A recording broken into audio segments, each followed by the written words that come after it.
Hi friends, today I am discussing about the activation functions series. In this series, this is a second video. In this video, I am telling about the Leaky Relu activation function and how to implement this function using Python from scratch. So first I will discuss about the theory of Leaky Relu activation function. So first, what is a Leaky Relu? Leaky, the main difference between Relu and Leaky Relu is in Relu we don't have negative value. Uh, so for negative dimensions, it gives output as a zero. So this is one drawback. We can lose some information. So that information will be useful for our training. So to eliminate this problem, uh, we come up with a new activation function that is called Leaky Relu. In leaky relu, why it is called leaky relu means leaky means leakage. So the leakage is the normally leakage is very small. In this, the negative value also small.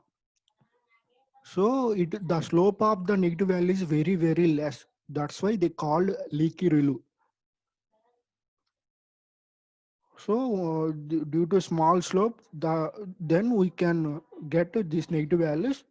So in Relu we have flat slope for negative dimensions, but in Relu we have some slope.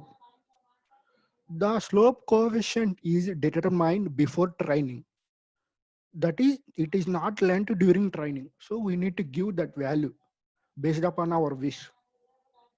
This type of activation function is popular in tasks where we may suffer from sparse gradients.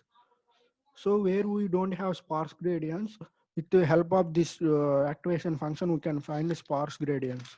The sparse gradients is used in adversarial networks. So this is the theory of Leaky Relu. So let's go for implementation.